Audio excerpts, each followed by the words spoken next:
Dear students, sales promotion का हमारा topic चल रहा था और उस टॉपिक में हमने तीव्र गति के कारण और प्रोसेस देख लिया था। अब हम देखते हैं विक्रय संवर्धन की प्रकार या विधियाँ क्या है। Types of methods of sales promotion, इनको भी 6 भागों में बांटा गया है। उपभोक्ता संवर्धन अर्थात उपभोक्ता वस्तुओं का विक्रय कार्यक्रम, औद्योगिक ग्राहक उपयोगकर्ता संवर्धन या औद्योगिक वस्तुओं का विक्रय का संवर्धन। थर्ड, व्यापारिक मध्यस्थ संवर्धन। फोर्थ, व्यापारिक विक्रय संवर्धन।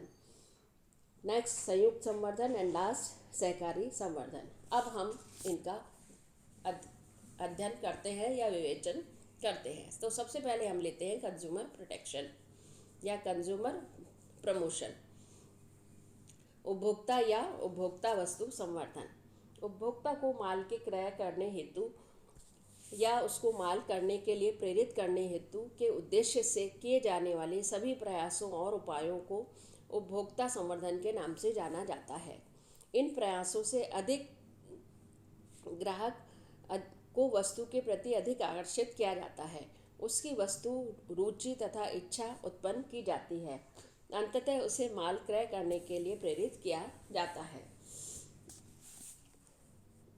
तो उपरोक्त जितनी भी विधियां हैं या उपयोग है वो उपभोक्ताओं के घर पर, कार्यालयों पर या बाजारों में, दुकानों पर, स्टोरों पर किया जा सकता है। अब उपभोक्ता संवर्धन की भी अनेक विधियां हैं। फॉर एग्जाम्पल, जैसे पहला, नमूना यानी सैंपल्स। वस्तुओं के नमूने का वितरण विक्रय संवर्धन विधियों के में सर्वश्रेष्ठ माना जाता है। एक प्रसिद्ध विद्वान के अनुसार वस्तु की जांच के समान अन्य कोई वस्तु अच्छी वस्तु के उपभोग को इतना प्रभावपूर्ण रूप से बढ़ा सकती है। एक वस्तु के नमूनों का संभावित उपभोक्ताओं में वितरण करने से उस वस्तुओं के गुणों का अध्ययन कर दूसरी संस्था की बनी वस्तुओं को वे माल का क्रय अधिक विश्वास के साथ कर सकते हैं। नमूनों को वितरण करते समय कुछ बातें ध्यान रखनी चाहिए। जैसे नमूने वितरण करें तो वो इसके वितरण से प्राप्त होने वाले लाभ अधिक हों। उन्हीं वस्तुओं के नमूने वितरित करनी चाहिए जिनकी वस्तुओं के दिन प्रतिदिन मांग होती है। उन्हीं वस्तुओं के नमूनों का वितरण करना चाहिए जिनको एक स्थान से दूसरे स्थान तक बिना कठिनाई के लाया जा सके। नमूने ऐसे हों जिनकी जांच की जा सके। प्रत्येक नमूना आकर्षक होना चाहिए।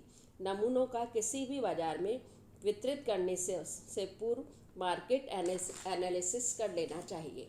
नमूनों पर बिक्री के लिए नहीं, यानी नॉट फॉर सेल, इस तरह के कॉपी या सप्लीमेंट, स्पेसिमेन कॉपी इत्यादि शब्द लिखा हुआ होना चाहिए। नमूनों का वितरण उपभोक्ताओं के घर पर, कार्यालय पर पहुंचकर किया जा सकता है।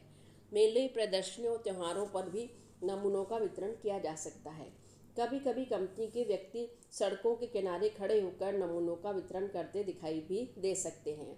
इसके अतिरिक्त डाक द्वारा भी वस्तुओं के नमूनों का वितरण किया जा सकता है।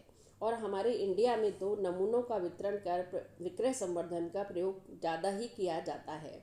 कपड़े धोने का पाउडर, बीड़ी, औषधियों के साबुन, औषधियाँ या और तरह के जो नमूने हैं वो काफ़ी समय से प्रचलन में हैं। और इसी प्रकार जैसे अगर हम एग्जाम्पल देखें तो हिंदुस्तान लीवर ने जब सर्फ नामक कपड़े धोने का पाउडर उत्पादन किया था तो प्रारंभ में बाजार में विक्रय में कुछ गिने चुने लोगों तक ही सीमित था। कंपनी ने अपनी सूझबूझ से इस पाउडर को छोटे छोटे पैकेट बनाकर घर घर तक वितरित किए और घरों में महिलाओं ने इसका प्रयोग किया, इसकी जांच की और वहाँ पर घरों में इसकी डिमांड बढ़ने लगी। इसी तरह से लक्स यानी साबुन, डालडा घी विक्रय संवर्धन की कहानी है।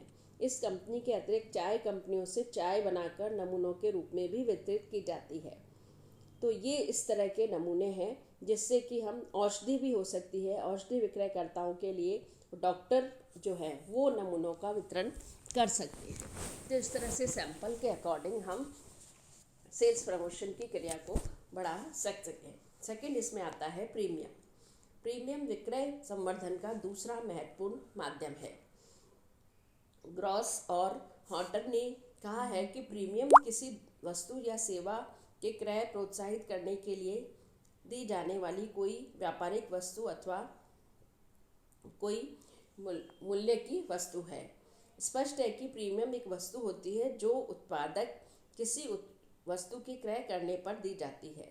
इस प्रीमियम का वस्तु के मूल्य एवं किस्मों में कोई संबंध नहीं होता है। वस्तु का मूल्य बाजार में वस्तु प्रचलित मूल्यों के समान ही होती है, परंतु उत्पादक अपने माल के क्रय के लिए प्रेरित करने के उद्देश्य से यह प्रीमियम देता है। प्रीमियम प्रायः मुफ्त दी जाती है। यदि प्रीमियम के रूप में दी जाने वाली वस्तु बहुत कीमती है तो उत्पादक उसके लिए कुछ कीमत भी वसूल कर सकता है। प्रीमियम को जब हम करते हैं तो उसके कुछ उद्देश्य भी हो सकते हैं, जैसे वस्तु के अधिक उपभोग को प्रोत्साहित करना, नई वस्तु का बाजार में प्रचलन करना, नई दृष्टिकोण से विज्ञापन देना, किसी क्षेत्र में विशिष्ट विक्रय संवर्धन करना, वर्ष भर माल के विक्रय का प्रोत्साहित करना, कम बिक्री वाली वस्तुओं के विक्रय को और अधिक चढ़ाना, वस्तु के लाभों में अवगत कराना, प्रतिस्पर्धा में विजय प्राप्त करना, विज्ञापन के प्रभाव पर ध्यान देना, वस्तुओं के नए प्रयोग का प्रोत्साहन देना, लोगों के प्रति क्रय की मात्रा में वृद्धि करना। प्रीमियम का चुनाव करते समय हमें कुछ बातों का ध्यान देना चाहिए। प्रीमियम एक तो गौरवपूर्ण होनी चाहिए, प्रीमियम की वस्तु विशिष्ट वस्तु होनी चाहिए, प्रीमियम की वस्तु प्रीमियम प्राप्त करने वाले व्यक्ति के लिए उपयोगी होनी चाहिए, प्रीमियम बहुत सस्ती एवं सामान्य रूप से उपलब्ध होने वाली वस्तु नहीं होनी चाहिए, प्रीमियम आकर्षक होनी चाहिए, प्रीमियम की वस्तु आसानी से लाई और ले जाने वाली होनी चाहिए, एंड लास्ट, प्रीमियम के रूप में दी जाने वाली वस्तु से ग्राहक पहले से ही परिचित हो। इससे ग्राहक को आसानी से आकर्षित किया जा सकता है। अब प्रीमियम देने की भी काफ़ी विधियाँ हैं। प्रीमियम को जब हम विधियाँ देते हैं तो वो किस तरह से दी जाती है, जिसमें सबसे पहले हम लेते हैं प्रत्यक्ष रूप से देना, डायरेक्ट गिव अवे मेथड। इस विधि के अंतर्गत क्रेताओं को प्रीमियम के काउंटर पर घर घर जाकर या डाक द्वारा वितरित किया जाता है। इस विधि में क्रेता को प्रीमियम निःशुल्क मिलती है। कभी प्रीमियम वस्तु के साथ कुछ भी बंधी हो सकती है या कभी वस्तु के साथ अलग से दी जा सकती है। कभी कभी किसी प्रकार की प्रीमियम का वस्तु के क्रय से कोई संबंध नहीं होता और व्यापारी अपने पुराने ग्राहकों को वस्तु तय करने पर दे देते हैं। जैसे कैलेंडर्स, डायरिया, कुछ वस्तुएं प्रत्यक्ष रूप से ग्राहकों को नहीं देते हैं और उन ग्राहकों को देते हैं जो सभी वितरकों जो उनके अच्छे ग्राहक होते हैं। तो यह उद्देश्य भी विक्रय संवर्धन कहलाता है। इसके बाद आता है संयुक्त विक्रय विधि। इस विधि के अंतर्गत एक ही संस्था दो वस्तुओं के विक्रय का एक साथ होता है जिनका मूल्य दोनों वस्तुओं के बाजार मूल्यों की अपेक्षा कम होता है। इस विधि में क्रेता के धन की बचत हो जाती है। क्रेता के लाभ को अनुभव तुरंत हो जाता है। टूथपेस्ट के साथ ब्रश का मूल्य, ब्लेड के साथ, पैकेट के साथ अतिरिक्त ब्लेड आदि ये जो वस्तु हैं वो प्रीमियम के रूप में दी जाती हैं। ग्राहक गुड नाइट के मच्छर भगाने के निर्माता के सौजन्य से भी इस प्रकार के अनुसरण या एक वस्तु के खरीदने पर किसी दूसरी गानों की कैसेट सुनने को भी दे सकते हैं। थर्ड इसमें आता है क्रय विशेषाधिकार योजना विधि, the purchase privilege plan method. Premium की तीसरी प्रमुख विधि क्रय विशेषाधिकार योजना विधि है। इस विधि के अंतर्गत क्रेता को यह अधिकार दिया जाता है कि कोई भी अन्य वस्तु प्रीमियम के रूप में बाजार के मूल्य से कम मूल्य पर या क्रय कर ले।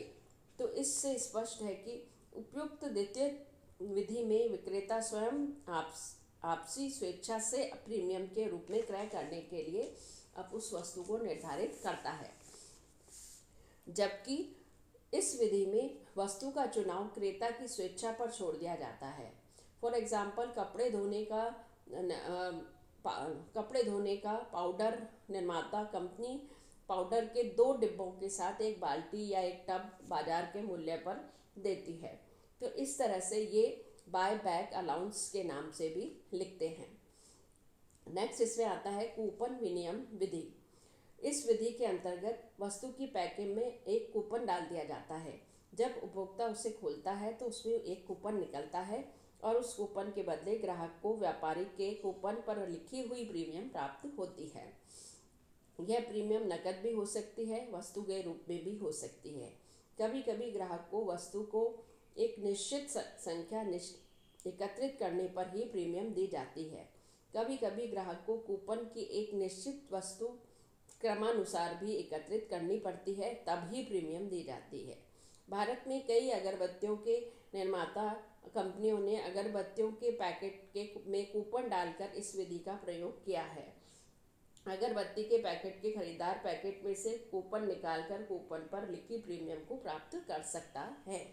नेक्स्ट विधि आती है तरलता विधि, सेल्फ लिक्विडेटिंग मेथड। इस विधि के अंतर्गत कंपनी वस्तुओं के ऊपर या कवर या ढक्कन इत्यादि के एक निश्चित संख्या एकत्रित करने पर एक निश्चित इनाम देती है। जैसा कि आपने देखा होगा लहर 7 अप, इसके निर्माताओं ने जब एक नई योजना निकाली तो इस योजना के अनुसार उन्होंने इस पदार्थ के 6 ढक्कन 25 रुपये में एक विशेष प्रकार की टी शर्ट मुफ्त दी जाएगी। इस तरह का सेल्स प्रमोशन का विज्ञापन निकाला था। इसके बाद पुनः उपयोग में आने वाली पैकिंग विधि। आजकल बहुत सी कंपनियां अपनी वस्तुओं पर इस वस्तुओं की पैकिंग को करती है कि पैकिंग में पुनः काम में वो आने लगती हैं। जैसे बेबी मेगाराम के टॉफ़ियों के और बिस्कुट के डिब्बे बहुत आकर्षक होते हैं और आजकल मॉडल या रेमंड के रूप में भी कंपनियां इस तरह के पैकिंग के रूप में अच्छे टीन के डिब्बे प्रयोग में लाने लगी हैं। इन वस्तुओं के अनेक कार्यों में प्रयोग संभव है। ये डिब्बे प्रीमियम का काम करते हैं। ये डिब्बे काफ़ी समय तक काम में लिए जा सकते हैं, अतः टॉफ़ियों और बिस्कुट का विज्ञापन भी होता रहता है। और लास्ट है पेशगी प्रीमियम विधि। यह एक ऐसी विधि है जिसके अंतर्गत प्रीमियम वस्तु के क्रय करने के पूर्व ही दे दी जाती है। इस विधि के अनुसार ग्राहक को एक प्रतिज्ञा करनी पड़ती है कि भविष्य में वह निश्चित मात्रा में वस्तु का क्रय करेगा और यदि नहीं करेगा तो प्रीमियम वापस लौटा देगा। थर्ड इसमें आता है उपभोक्ता प्रतियोगिताएं यानी कंज्यूमर कॉन्टेस्ट। प्रतियोगिताएं विक्रय संवर्धन का एक महत्वपूर्ण माध्यम है। ये प्रतियोगिताएं विक्रय संवर्धन के उद्देश्य से ही आयोजित की जाती हैं।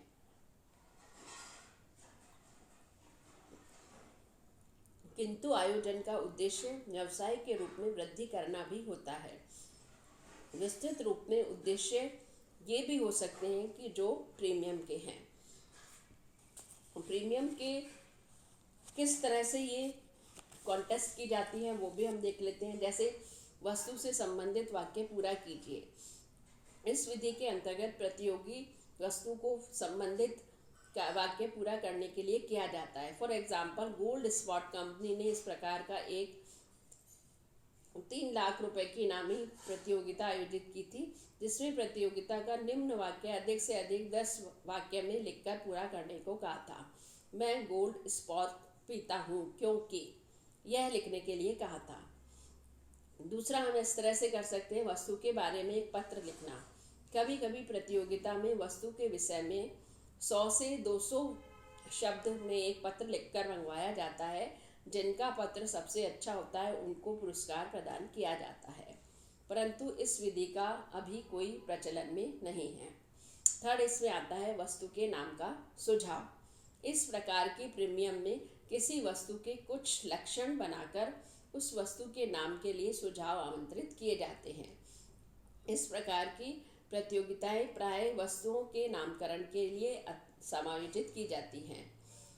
फॉर एग्जाम्पल मिल्टन कंपनी की एक प्रतियोगिता आयोजित की गई थी। इसमें अन्य प्रश्नों के अतिरिक्त प्रतियोगिताओं से यह भी कहा गया था कि उनके द्वारा बनाई जाने वाली यह योजना वाटर बॉटल के लिए एक अच्छा सा नाम सुझाए और अच्छा नाम मिलने पर उनको एक इनाम प्रस्तुत किया जाएगा।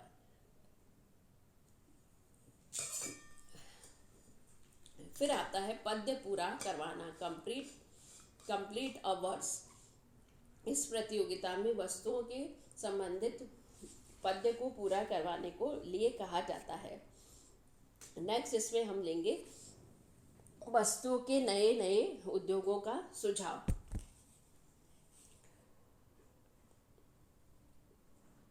इस प्रकार की प्रतियोगिता का आयोजन वस्तु के नए नए प्रभावित प्रयोग जानकारी प्राप्त करने के लिए किया जाता है। फिर हम लेंगे सॉल्विंग पजल्स, पहेलियों के का हल करना। प्रतियोगिता में पहेलियों का हल पूछा जाता है। आप इस प्रकार की पहेलियां एवं पत्रिकाओं द्वारा अधिक पूछी जाती हैं। एंड नेक्स्ट इसमें हम ले सकते हैं रेडियो कार्यक्रमों के लिए सामग्री देना। कभी कभी प्रतियोगिताओं में से वस्तु से संबंधित रेडियो कार्यक्रमों के लिए विशेष सामग्री मंगवाते हैं। यह सामग्री विशेष हंसी मजाक से संबंधित होती है, जिससे सामग्री उत्तम होती है और उसे पुरस्कार दिया जाता है। प्रतियोगिता के आयोजन में ध्यान देने योग्य बात यह होती है कि प्रतियोगिता का अंतिम तिथि प्रारंभ में ही तय कर देनी चाहिए। प्रतियोगिता में विजयी रहने वाले पुरस्कार प्रदान किए जाने चाहिए। पुरस्कारों की सूची प्रारंभ में ही तैयार कर लेनी चाहिए। प्रतियोगिता में पूर्व निश्चित नियमों के आधार पर ही आयोजित करनी चाहिए। इन नियमों को प्रकाशित कर देना चाहिए जो प्रतियोगिता में भाग लेने वाले का पालन करते हैं। नेक्स्ट इसमें आता है प्रतियोगिता का आयोजन करने से पूर्व पूरे देश के कानून और नियमों का इसमें पालन किया जाना चाहिए। फिर हम लेते हैं डेमोन्स्ट्रेशन। डेमोन्स्ट्रेशन में हम लेते हैं क्रियात्मक प्रदर्शन। क्रियात्मक प्रदर्शन विक्रय संवर्धन का एक साधन है और यह कहने से करना बना इस उक्ति पर प्रभावित है। ग्राहकों को वस्तुएं कितनी बार दिखाकर उनके गुणों को स्पष्ट किया जाए, परंतु प्रभाव उसका क्रियात्मक प्रदर्शन का ही होगा। इसी तरह से किसी भी प्रकार के वर्णन में संभव नहीं है। क्रियात्मक प्रदर्शन का कार्य मेलों, प्रदर्शनियों, फुटकर व्यापार ग्रहों पर अथवा घर घर जाकर किया जा सकता है। आजकल mixer, juicer, vacuum cleaner, computer आदि का इसी तरह से डेमोन्स्ट्रेशन किया जाता है। डेमोन्स्ट्रेशन करने के कई लाभ हैं, जैसे इससे ग्राहक को यह स्पष्ट हो जाता है कि क्रय की जाने वाली वस्तु कैसी है और वो किस प्रकार से उनके लिए उपयोगी है। यह वस्तु किस के प्रति ध्यान आकर्षित करती है और क्रय की इच्छा जागृत करती है। इससे उपभोक्ता के ज्ञान में वृद्धि होती है। यह कम विक्रय वाली वस्तुओं को अधिक विक्रय करने में सहायक होती है। एक ग्राहक द्वारा वस्तु के क्रय में प्राथमिकता इसके आधार पर होती है।